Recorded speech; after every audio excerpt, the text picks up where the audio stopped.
There we are. Alright. Welcome back to Spyro Reignited trilogy. Alright. Let me move a couple of my regions around here. There we go. I like being the timestamp. I like the timestamp always being active and, like, available on site. Okay. So, this time around, we're gonna start, like, getting into some of the Peacekeeper worlds. And I'm gonna start with Dry Canyon.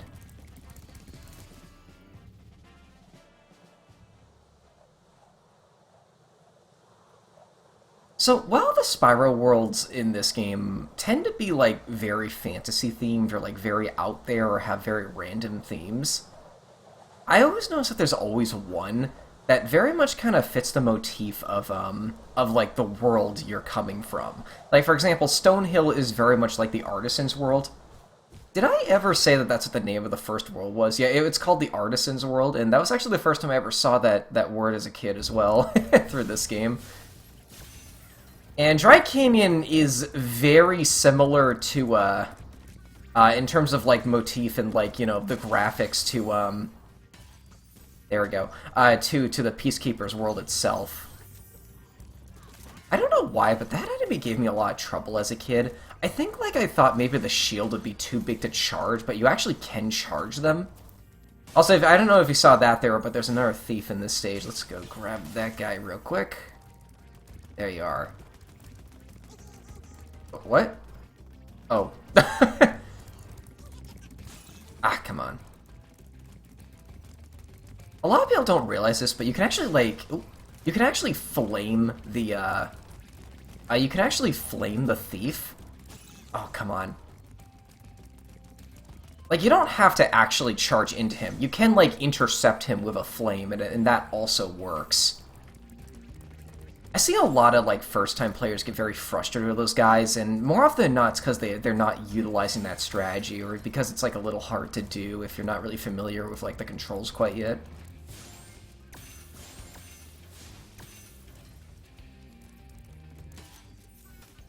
There's the first dragon. Conan. What? Huh? Oh. Thank you for releasing me, Spyro. Also, you're gonna start hearing that a lot more. Thank you for releasing me. There's, like, I think, like, 80 dragons in this game, and, you know, obviously asking or having a lot of dialogue for each and every one of them is a little much to ask for. So, there's, like, a good 30 in the game that just say thank you for releasing me and then just leave. Okay, now this stage actually kind of branches into two here. I like to go the other way first because I think it's easier to backtrack through there than it is, like, through the other way, or this way right here.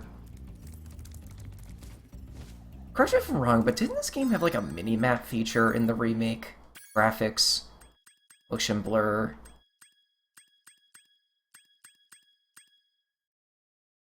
View distance quality. Camera map. Yeah, it does have a mini-map feature. Yeah, down in the corner there. I'm gonna be honest, the worlds in this game are small enough that I really don't think that's needed. At least, or maybe I'm just too familiar with the worlds that I just straight up don't need something like that. I can see how it could be helpful for some players, though.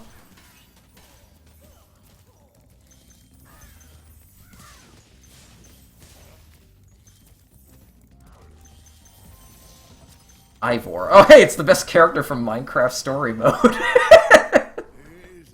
A game I played in with very low expectations and ended up not hating that much. I mean, it's cringe, but it's a cringe I can kind of get behind.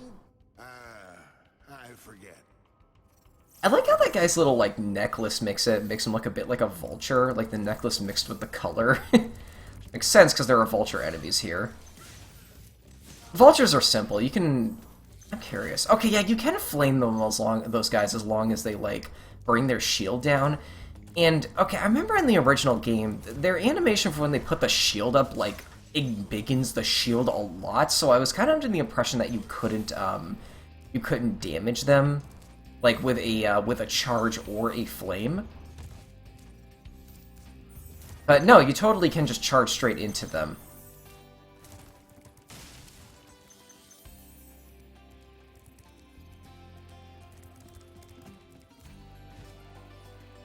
Oh, new type of chest container or gem container. Yeah, if you're too close to that when it ignites and goes off, you actually take damage from the explosion. Oh, hi. And that's the original pathway right there. There's still a few things we can get here. Actually, wait, hold on. Case in point. There's a lock chest over there. We gotta find the key first. We'll return here. Alright, pick that up.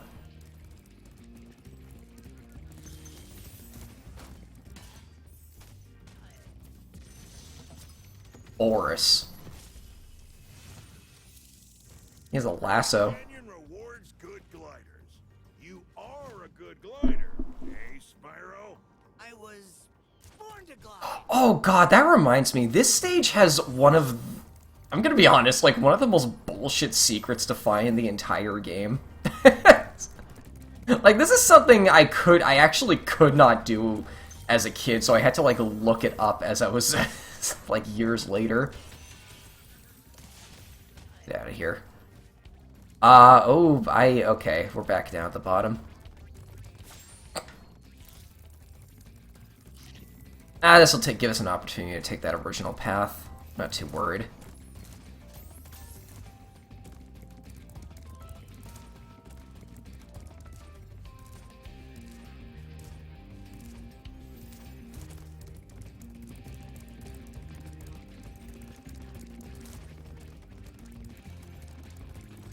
Okay, now we're actually not quite done here yet.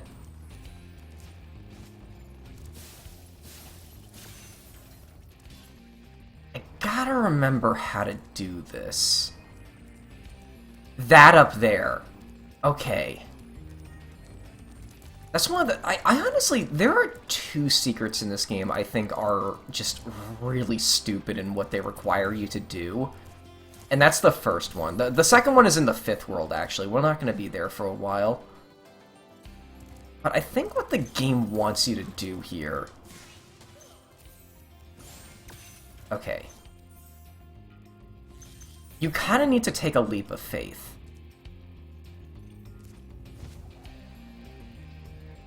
Yeah. That I hate that jump so much.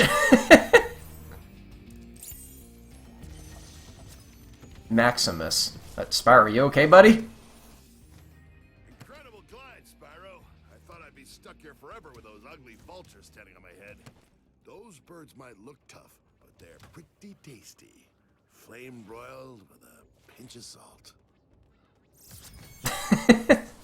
That's all the dragons. Now we just have to... Whoops, okay. What is the fastest way back down to the second pathway? That doesn't do it. Actually, we are back on, like, almost there already. Yeah, we just gotta... Can I make that glide? Yes, I can. Okay.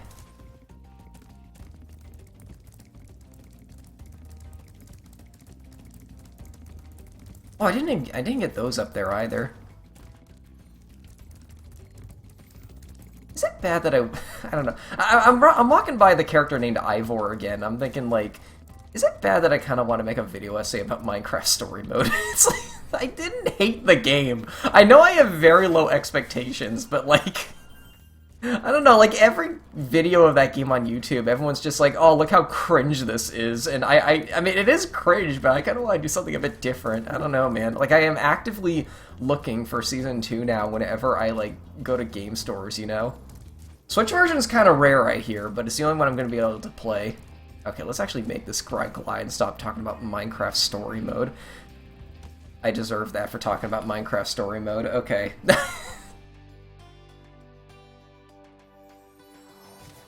But here? Okay. I should have stepped on Ivor's platform.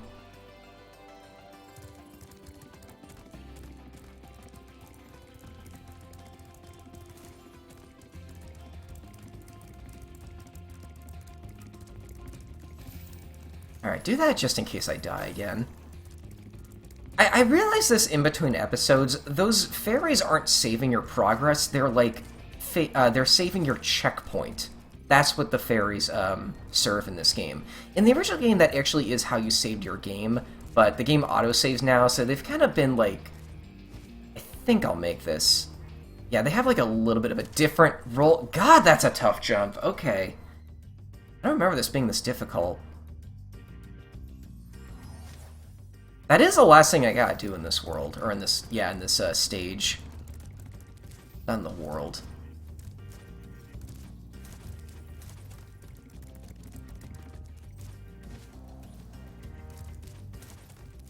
If you're wondering why can't you do, like, when I first played this game, one thing I thought you might be able to do is, like, you know, run and then do a jump, because, you know, you're running so you gain more speed. That's actually not how it works. You jump slow, or you jump a lot, like, shorter. That should do it. You jump a lot shorter when you are, dashing. So, jumping into a dash actually isn't that efficient. Typically, like, if you do have to make a long jump, it's better to just, like, you know, just make the jump. That should be everything. Yeah, there we go. Okay. Or to just do the jump from, like, a standing position. Again, Spyro is, like, Spyro has good movement, but Spyro is more so about, like, exploration than movement tech, you know?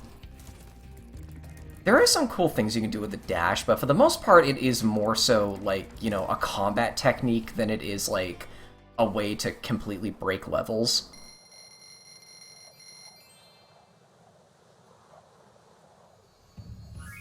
Okay, cool.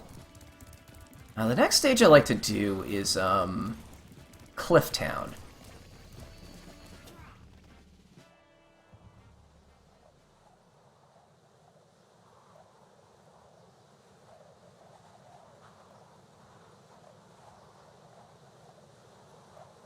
Now, I remember this is one of the stages I got stuck on for ages as a kid, because there's a couple gems here that are very cleverly hidden. And now that I know how to actually get them, I like to get them like the second I spawn to the level. Oh, those guys have metal ponchos. You can only... This stage is the one... Okay, if you ever watch me play platformers nowadays, you're going to notice that every time I spawn to a level, I always look behind the starting area. This is the stage that hammered that muscle memory into me because, like... There's stuff behind where you start right there. This is the first game I ever played that did that sort of thing. So now it's just something I do by default.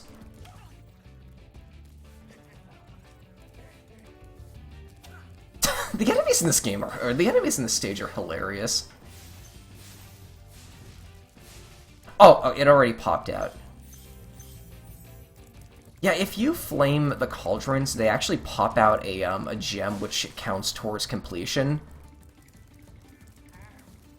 Get out of here.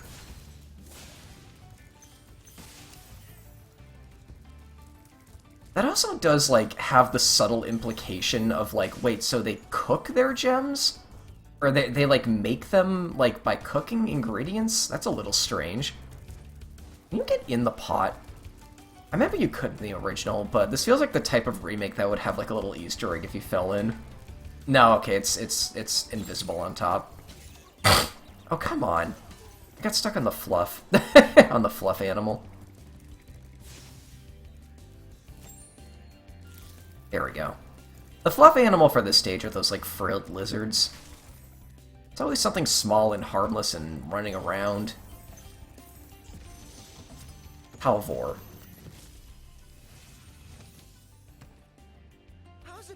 Supposed to flame metal armor anyway. Remember, Spyro, flame won't work on metal, but charge it with your horns, that should do the trick. His horns are hollow? Okay. Oh, another one of these guys.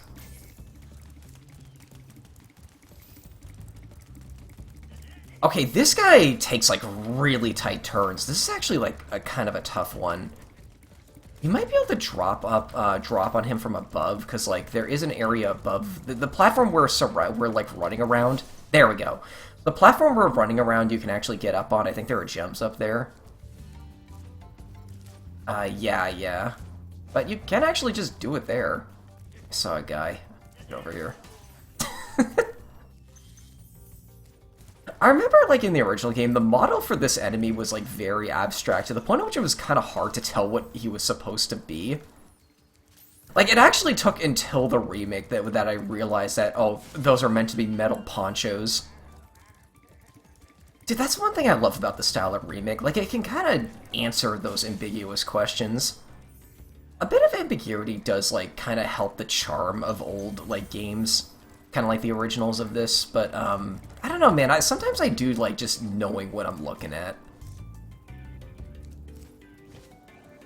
Okay, that fireworks rocket, I think what you're meant to do here, you're meant to glide from up there to over here, and then light that with your flame. But I remember in the original game, it's just low enough that you can actually hit it. They might have changed this in the remake, though. Yeah, okay, whatever. I'll come back and do that later. It is possible. In the original, it's possible.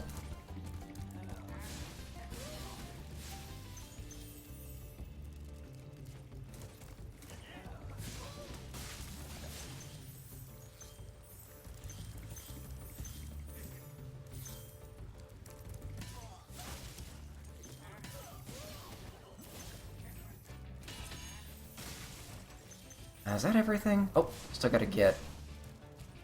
Did I get the gem from that? I think I did. And what that rocket does is it flies all the way up here and destroys that crate, which you cannot destroy normally.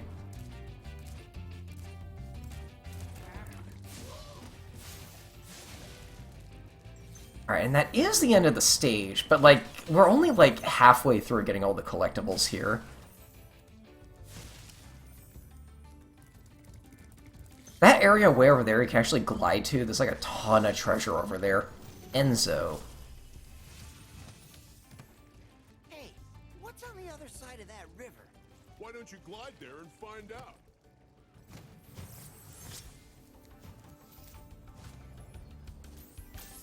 I forgot, was it Tom Kenny who voices Spyro in this game? Aw, crap, okay. I know Tom Kenny voices Spyro in Spyro 2 and 3 in the original, but, like... Okay, I like Tom Kenny as an actor, but kind of like Roger Craig Smith as Sonic. Like, I like him as an actor, but oh, come on. I don't think he's necessarily, like, a great voice for Spyro, if that makes sense. Like, he sounds... I don't know. I forgot who the original actor for Spyro was, like, in the original game, but I remember really liking that voice for him, and that always been my favorite voice for him, because, like, I don't know, he just sounds, like, really sassy, but, like, not in an annoying way, and I always really like that for him. Okay. I know this is possible. I know this jump is possible.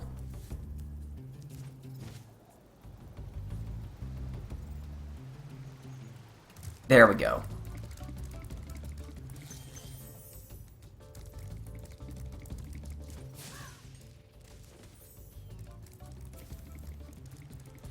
Oh, more of these. Yeah, invisible walls.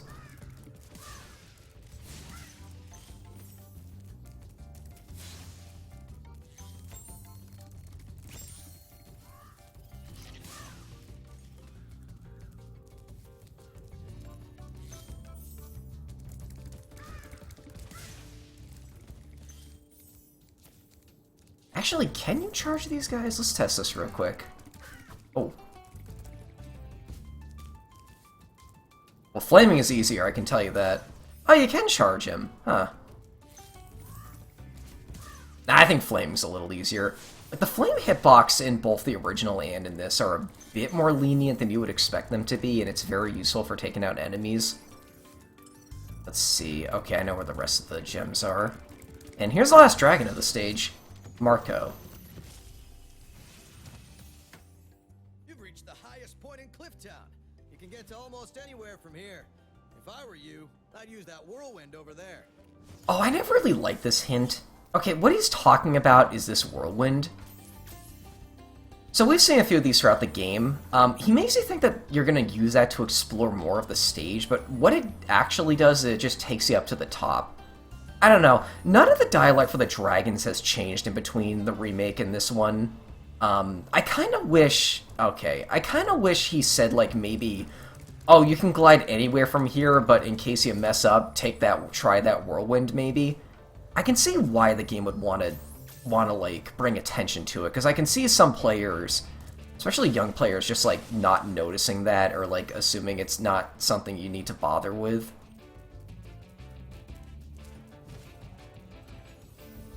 Yeah, the whirlwinds are useful. I like them a lot.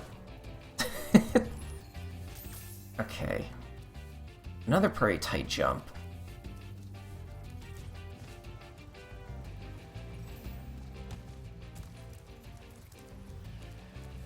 I thought that was a gem. No, it's a cacti. Or cactus. Funny cactus gaming.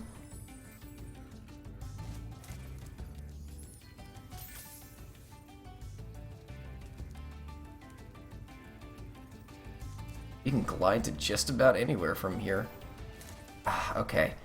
You know, it might actually be easier to glide from the top, because you can do that too. This whirlwind spawns as soon as you hit the top of this area. Yeah, so it is useful to, like,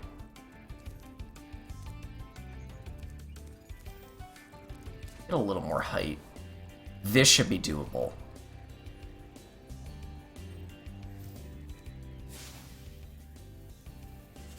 I never noticed that that has words on it. I didn't catch what it said.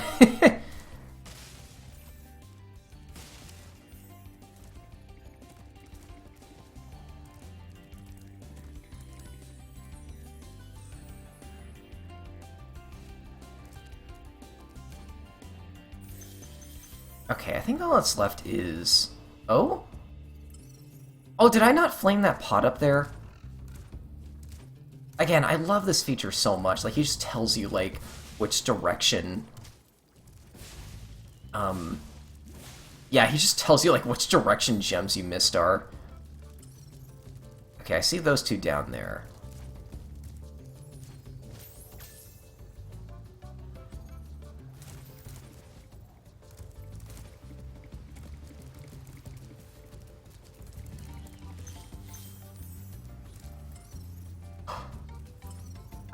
Okay. You guys ready to see the reason why I always look behind me whenever I play a platformer game now, when I start a level?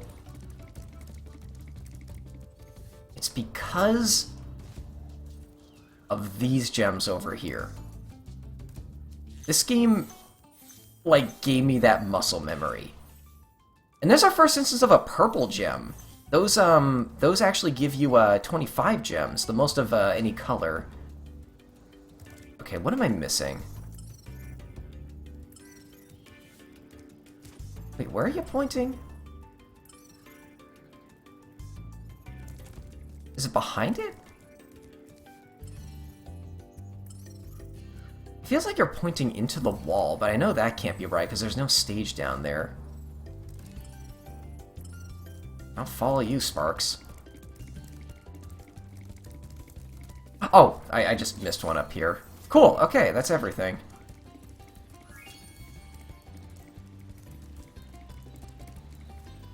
I should be able to make this.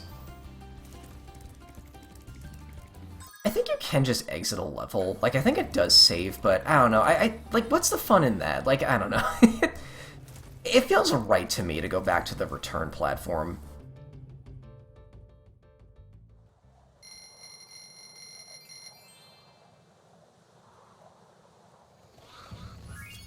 Okay. I think the next stage I like to do is Ice Cavern. That's back to the entrance. Come on. Actually, hold on a sec. Okay, wow, and there are, aside from the boss fight, there are actually no, Oh! That's a blue butterfly. Sometimes when you, like, torch fluff enemies, you'll get one of those instead, and they just give you a 1-up on top of a full heal. They're kind of rare, though. I don't think those were in the original game, actually. They introduced those in, like, 2 and 3, but, like, with a lot of quality of life features, they just added them to this retroactively. Okay, now this stage always kind of stuck out to me because, like, you have this, for all intents and purposes, a desert world, but then, like, one of the stages is called Ice Cavern, and it's, like, actually an ice cavern. It looked a lot more icy in the original, but I guess the change made sense, because there's actually no ice physics in this area from what I remember. It's just a stage, but ice-themed. Like, I don't know, man. These guys are funny. Get out of here. Those guys throw snowballs, but you can defeat them with just about anything.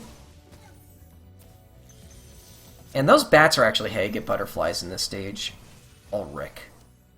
A word of caution, little one. Wait until you grow big, like me, before charging those large enemies.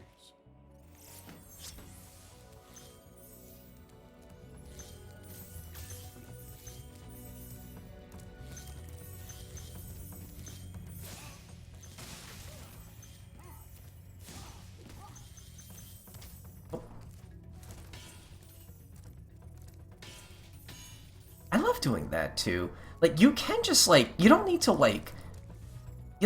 charge up your charge. Like, if you just tap it, that little tap will have all the properties of the charge, like, even if you were charging for, like, 10 or more seconds. You don't need to, like, get into the momentum of, like, running, like you do in a game like you do in some Sonic games. So one thing I like to do is to use it as, like, a burst movement option. If I just, like, need to just kill something really close, like, boom. It's really, that's really satisfying to me for some reason. That's locked, so I'll just come back for that later. You gotta, like, knock those down? Yeah. I don't know why, those are kind of hard for me to figure out as a kid for some reason. Todor. He's got a bow. Some big Norks up ahead are wearing armor, and in the ice cave, armor can make their feet very slippery. Oh, I was mistaken. There are ice physics in this game, but they don't apply to you. They apply to these guys. So you charge him. This is like the one big enemy you can get away with charging, because that's how you knock him off. And I like that they throw up their gem as you kill them as well.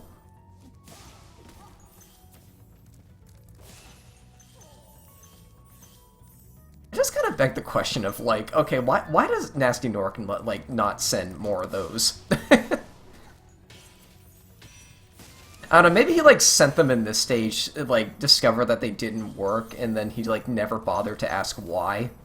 So he was like, I don't know, like, big armored enemies, they just don't work for some reason. Wait, that was an ice cave? Ah, forget about that. Like, Andor. There's no way my minions are stupid enough to let that happen to them. Oh, there we go, okay.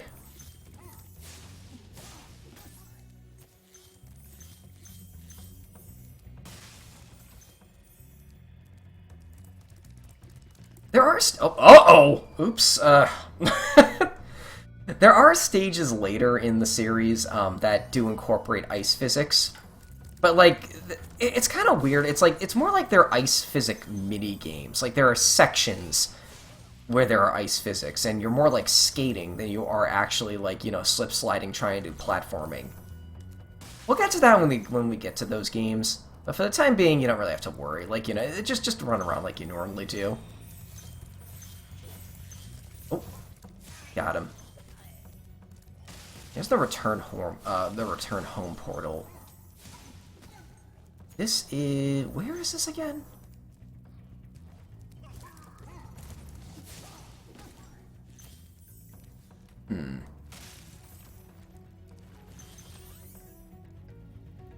Oh, there's a couple one-ups up there. Oh, I know where we are. Okay, okay. I thought this, like, double-backed on something, but no. I think I'm thinking of something else. Destroy that.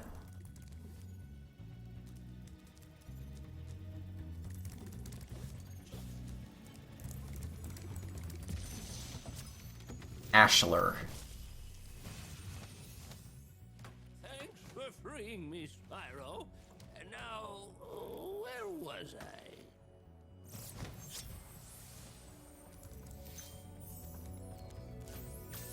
Okay. Now, even with the gems, I remember it took me a while to find this. But there's actually like a whole other section of the stage up here.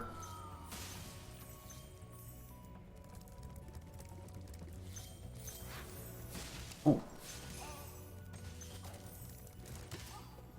This guy takes 2 charges.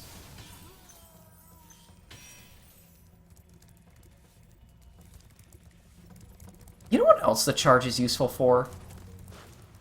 Okay, watch the camera. It snaps the camera behind you pretty quickly. Whenever I play a platformer, I always say I want a feature that snaps the camera behind you. And in this game, like, one of your moves just happens to have that kind of utility. I remember it was even a lot snappier in the original. That's one change this game made that I honestly am not the biggest fan of, but it's not too big an issue because I'm already super used to these stage layouts. Hold on, this guy tries to, like... There we go. He tries to, like, on the triathlon. What's that for? I originally played this on PS4, which did not have, like, achievements like this. I mean, it had achievements, but they're more for stuff like, oh, 100% every stage, you know? I gotta look up what that achievement is for. That's that half of the level again. Did I get the key? Actually, where do I get the key? I kind of forgot. Ragnar. You've done well, Spyro. Some dragons thought you weren't ready, but I knew they were wrong. I'm ready, all right. Ready for what? There's all the dragons. Okay.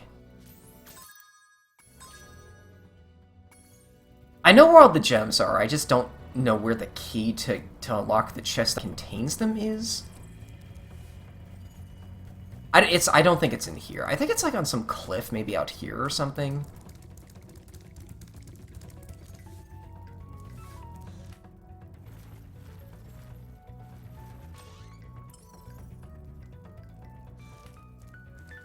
Ah, this is tricky, because Sparks is not going to point me in the direction of the key.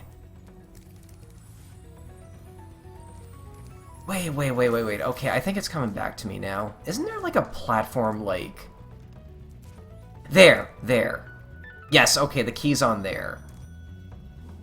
Or to get to that key, I think you... Oh, okay, I think you need to, like, glide down from, like, the place where the chest is, actually. Yeah, there it is. Okay. Alright, so let's go back and grab that.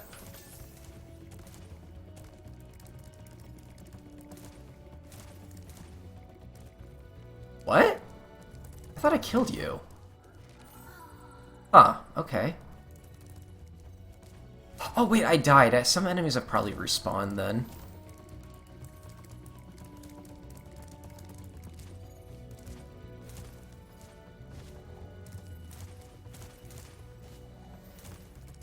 Okay, where is it? Right down there. This means I will have to double back up here.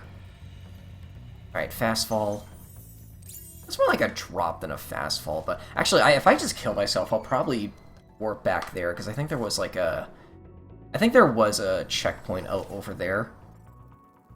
Was there? This feels closer.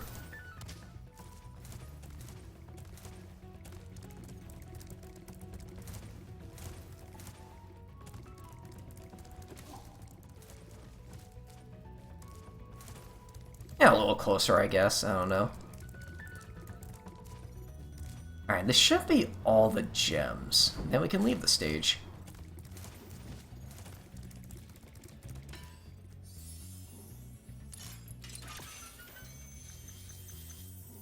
Oh, there we go. Okay.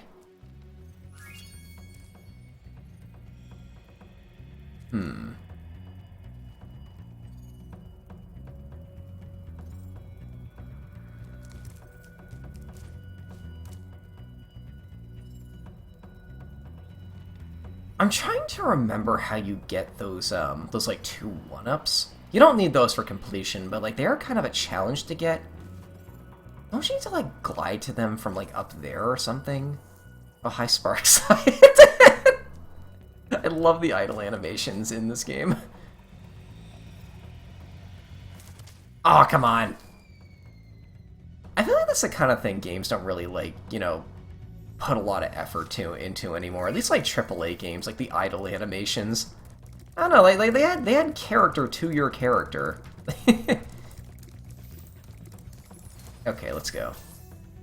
I don't need those 1-ups. I'm good at this game. I know I have been dying a lot, but like, you know, those deaths are for a good cause because I'm very efficient at playing this. Dude, after I finished the first episode, I said in my Discord that, oh yeah, I just beat the first stage without, or I beat the first world in under an hour, and someone was like, how? I'm good at Spyro. What can I say? Is that all of them?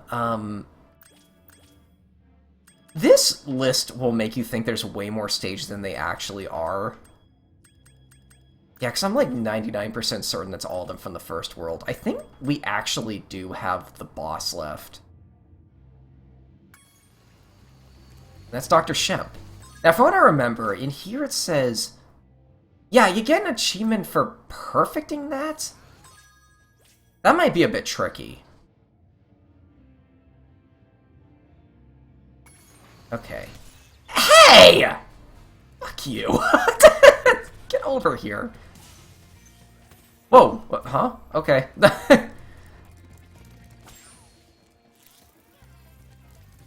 I don't know, like, what the stipulations on this are. Like, do I gotta do the whole stage without taking damage? Do I just have to do the boss without taking damage? I kind of don't remember this boss's patterns. This boss, like, I mentioned this earlier, the bosses in this game kind of suck. Like, I need a drink of water, too.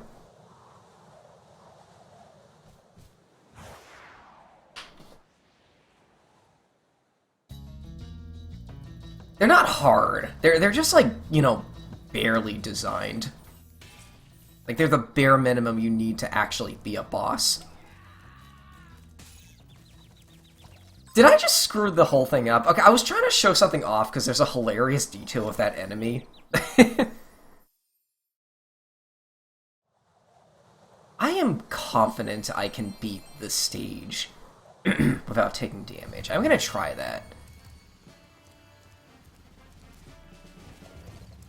If I can't do this, I might just, like, rush through the stage, like, and then... Or I might just, like, look up my phone and see if, like, what exactly I need to do without taking a hit. Like, can I take damage in the stage, or do I have to, like, you know... Is it just for the boss?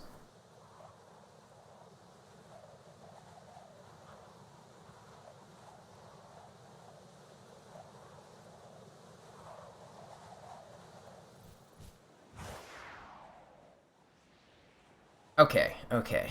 So a really funny detail with these guys. If you let them keep running... Oh! What? I remember them, like, being able to run off the cliff and then, like... Hold on, maybe I need, like, an elevation. Yeah! They fall off the cliff, complete with a screaming sound effect, and then they just die.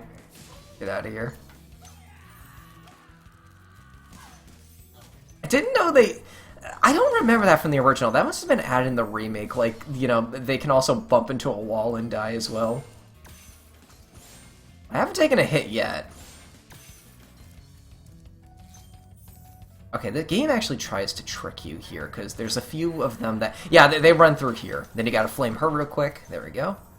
Remember, we're trying not to take damage.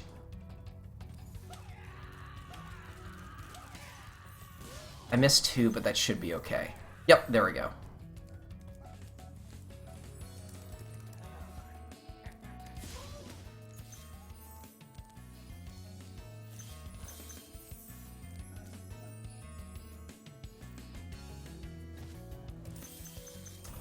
Oh, that jump. I did it from here.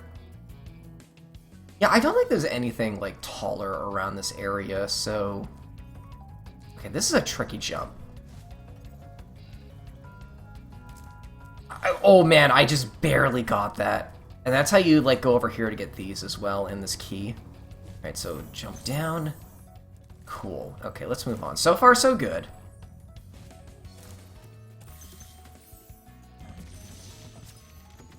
Trondo. Dr. Shemp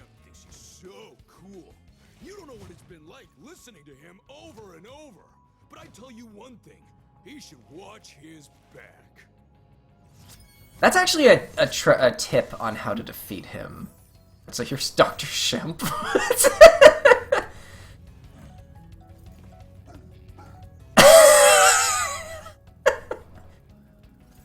You think that thing he's holding is a reference to Crash Bandicoot? They also... There's a lot of characters in that series that are just, like, a board with a face on it. Okay. So how the game wants you to do this... You might know he has a very exposed rear. There we go. Yeah, you want to hit him like that. God, this is such a goofy-ass design. In the original, it was just like a Nork with sunglasses, but no, again, they give the character so much personality here.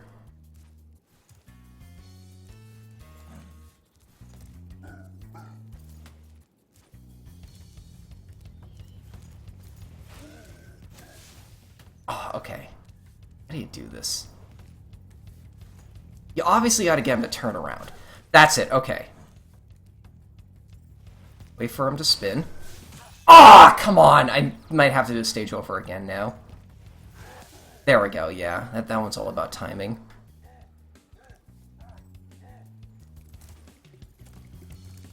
Okay, well, we've already screwed up the skill points. Let's just, like... I think this one he, like, spins in a circle.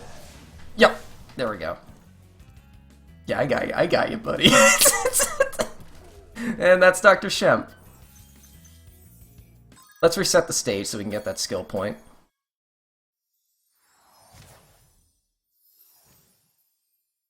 Okay, so first one, just jump on the platform, let him run towards you, then quickly jump back up so you can kill him, or so you can burn him.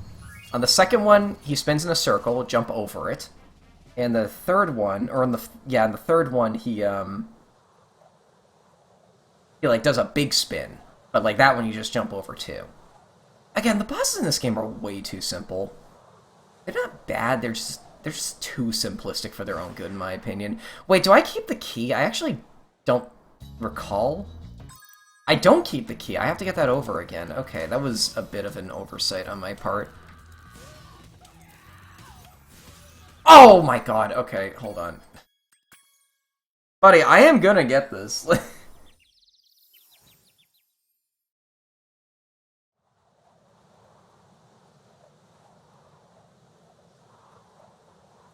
I like these skill points, though. I don't know, like, they're just, like, little extra challenges to, like, you know, for advanced players or for players that just want to, like, explore the world a little bit more. I'm going for 100, or for, like, for the skill point. I might as well get back up to full life as well. There we go, okay. Something kind of annoying with those guys, you have to, like, aggro sparks to them on top of just, like, destroying them, which is a little different from how health works, but you know what, I still think it's kind of cool. Like, God, games gotta experiment more with, like, you know, UI elements that are, like, diegetic, or... I think that's the word for it, like, part of the world itself, not, like, you know, just a UI element slapped onto the screen. I honestly think that's one of those things in, like, gaming in general that, like, really could benefit from, like, more people experimenting with it. Like, I remember there was this horror game, I forget what it was called, but, like, I heard the story about this horror game where, like, there you are, okay, I needed to wait for the audio cue there. There was this horror game where, like, your character wears, like, a spacesuit, and on his back is, like, the gauge for his health. And, you know, the game had, like, was from, like, an over-the-shoulder third-person perspective, so you saw that the whole game. So, yeah, it makes perfect sense. Like, let's slap a UI element on there. Like, we don't need an actual UI, just, like, put it on the model. That's really clever, and I really wish more games tried stuff like that. Okay, don't screw this up again. So jump up, he's gonna run straight towards you. Okay, that's the first one done. I never noticed it, but those orbs look a little bit like the collectibles from the second game. I wonder if that was intentional. I remember in the original, they just really looked like just pearls. Okay. Oh my god, I did the same mistake again. Hold on, I wonder if I kill myself, if it'll let me if it'll still count it if I do a no-hit run of it. I am adamant to get the skill point.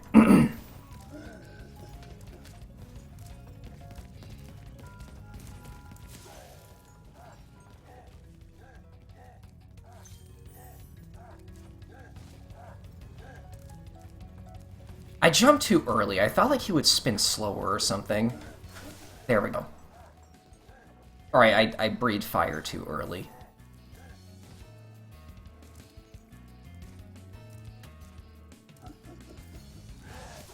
There we go! Okay, okay, so you don't have to do the whole stage in one go. You just have to do the boss without taking damage. I probably could have just killed myself then, too. Well, let's do our final bit of cleanup here. This stage isn't too big. The boss stages never are. It's another purple gem. What's in the box?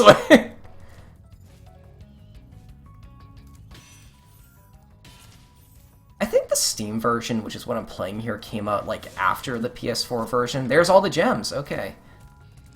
Actually, what do you guys do without your like, mother figure? Do you just stand around?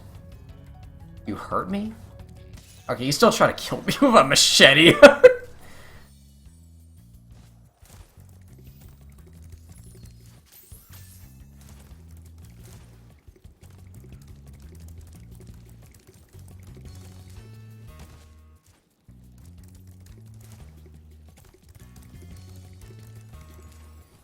Cool, cool.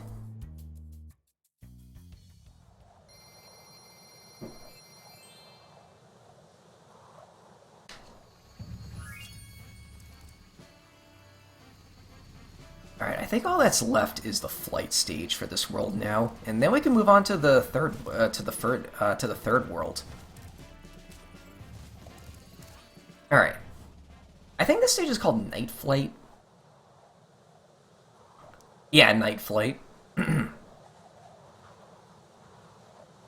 Now, this one is actually easier than the one from the first world. Again, the first world you're supposed to come back to later after a dragon in like a...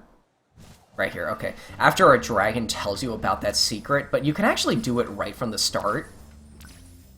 Yeah, so don't expect this to take nearly as many tries. Okay, now you want to go... It feels like you want to go through those treasure chests, but I think you can actually like come over here and do a bunch of this stuff first. Or maybe not... Okay, I'll stick on the proper path, I'm sorry. I don't think you lose a life for failing these, at least. God, look at that dynamic lighting. Like,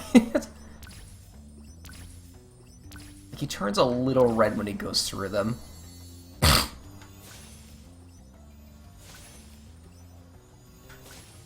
I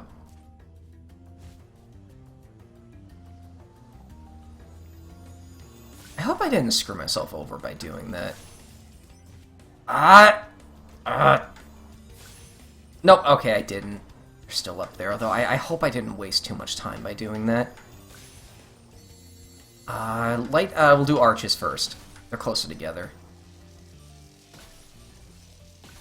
These aren't, like, extremely, extremely strict, but you don't want to waste too much time.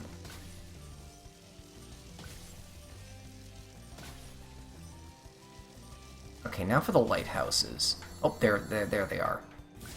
Good.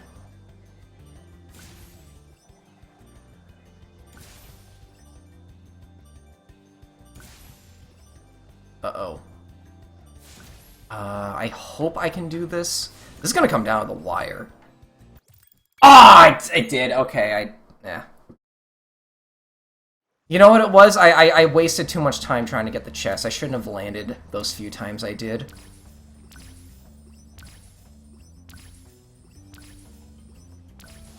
Okay, we gotta be more efficient here. Just go straight towards them and, like, don't... Let yourself... Oh, frickin' heck. Okay,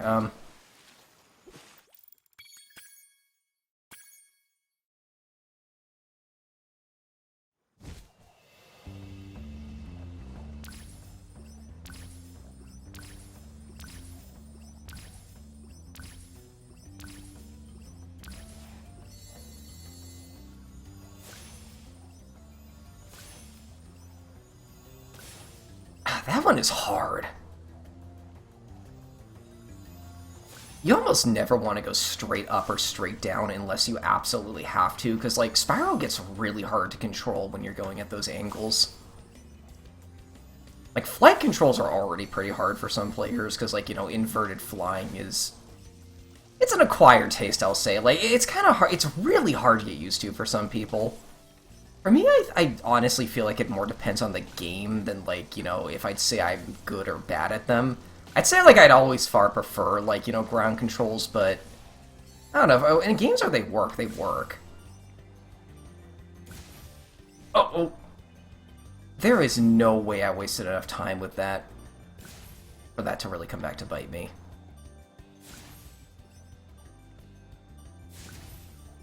Wow, this one's a bit more strict than I thought. That fairy there is going to tell you where to go, because... There we go. Cool, cool. When he, like, flies upwards, I remember in the original game, if you bump into something, it just skips that whole animation. One thing I do like about the flight stages is, like, you know, win or lose, they're over very quickly. Like, you saw it there. That took me, like a minute and a half to do. I forgot it does that. When the game kicks you out of that one, like, you are right on the edge. It did that in the original, too. Okay, let's go to World 3. Can't believe how fast you found so much stolen treasure. Hop aboard for the Magic Crafters World if you're ready. Let's go to Magic Crafters. Now, I remember this being one of my favorite worlds. Probably my second favorite world, actually. World 5 is my favorite, but this one is extremely cool as well. The reason being that I love when this game really dives into, like, fantasy. I mean, it's fantasy in general, but because, you know, there are, like, dragons and, like, gems and stuff, but you'll see as soon as we land. You'll see as soon as we land. You know what else is pretty synonymous with fantasy that we have not seen much of? Wizards! Yeah, there are wizards in this stage. Or in this entire world. Okay. Eye Caves and Blowhard is the boss.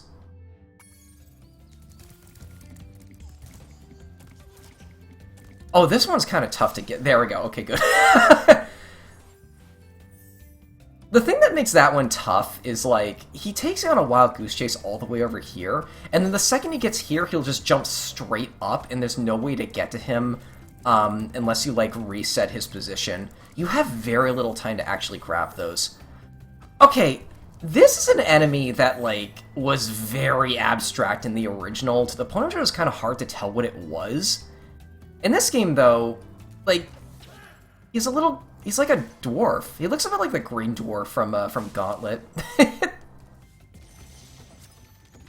Kind of cool.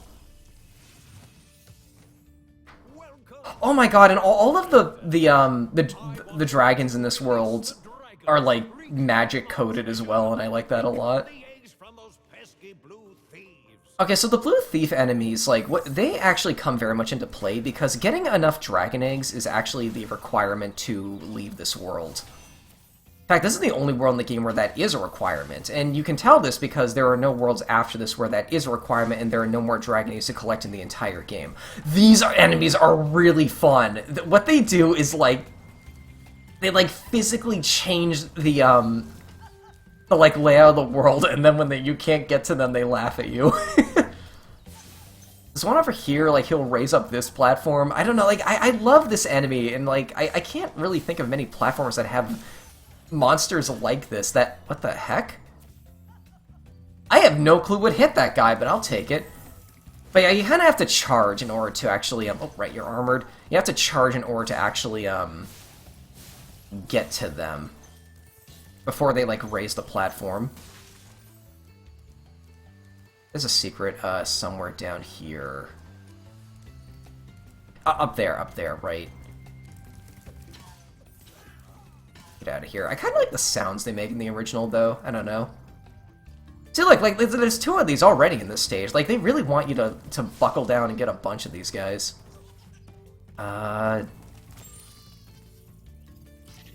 This is another one that just runs in a circle, so you can very easily just, like, beeline to it and then flame.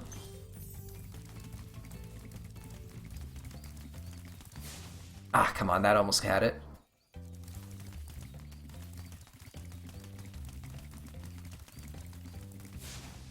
I got too close, he started running the other way. There we go. Yeah, you don't have to actually touch them, just hit them with your flame.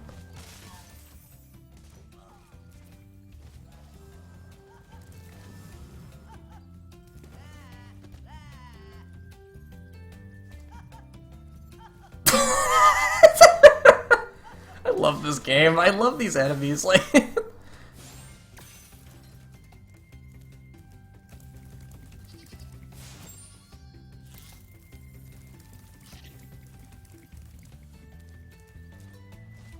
I think this is how you get up here. That is not how you get up there. Okay.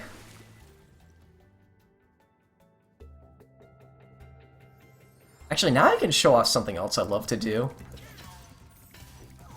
Okay, so run up to him, but don't... Oh. Run up to that guy, but don't kill him. Instead, get right next to him. And I don't know, this is just so fun to me. Okay, it's possible to get on the platform as he's raising it, and he'll still keep laughing at you. Oh, okay, that was... Maybe I can do it with this one? Yeah, here we go.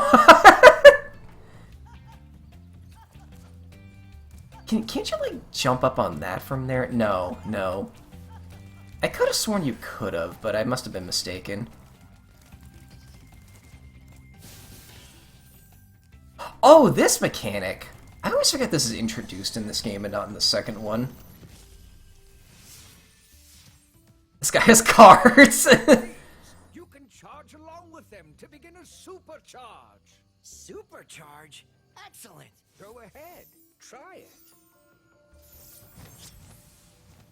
That's an example of a dragon that, like, has elements that are obscured by the camera, but you can, like, hack the game to see them. I think those cards actually have, like, suits on them. There we go. Okay, I was a platform too small, or too short. Although I do need a key in order to actually get in there, so now we'll grab it later. Okay, so how these work? You want to, like, while you were holding charge on them, you can you do, like, you start doing, like, a supercharge. And the supercharge allows you to destroy things you normally can't destroy. It allows you to like bypass obstacles that might be too fast otherwise. I love seeing how far I can go with the charge. Oh, this enemy. God, I love the look of this enemy, and I love what it looks like in the remake, too. Like, its whole body just disappears when you kill it. It's like a green-black mage, kind of. Yeah, the key's in this tower. Okay, let's go back and, like, kill these guys I missed. There we go. And this is supposed to be the first flight level you actually find.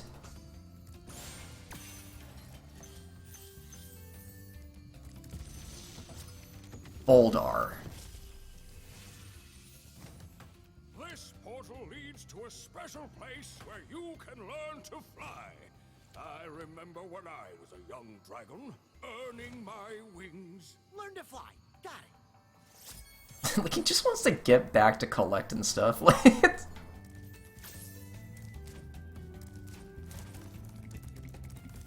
Like, I don't know, this era of games was full of these, like, these, like, sassy, like, jerk protagonists, kinda. But I don't know, something about how Spyro pulls it off I just really like. Oh, we need the supercharge in order to get that. Actually, while I'm back over here, I might as well unlock that chest, too.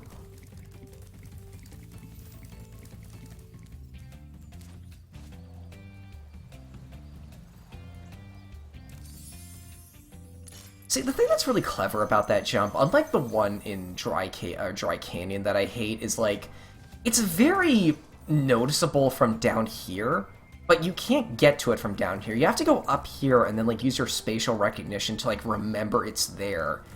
Like, that's kind of cool. Like, that's how you do an off-screen leap of faith kind of jump. It's like, you know it's there, but the trick is to find the vantage point that'll let you get it. There we go, there's a purple gem in there.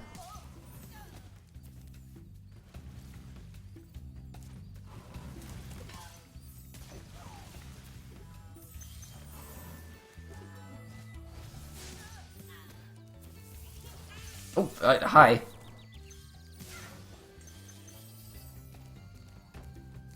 That's such a good death animation. I am actually missing stuff. This is the end. Over there?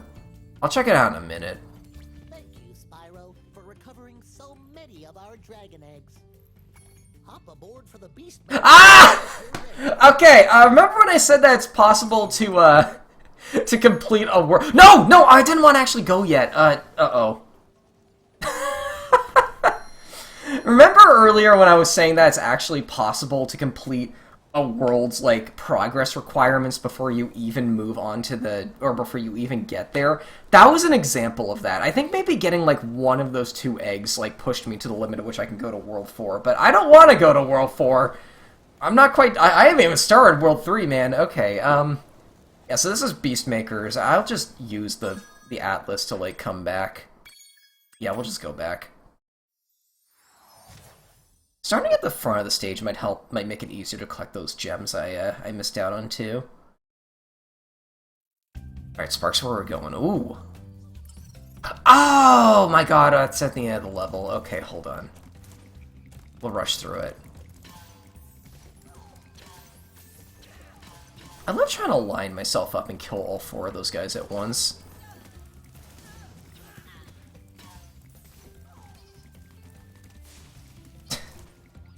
If you killed that guy at this point, all you get is is one of those pearls that you can get a 1-up with.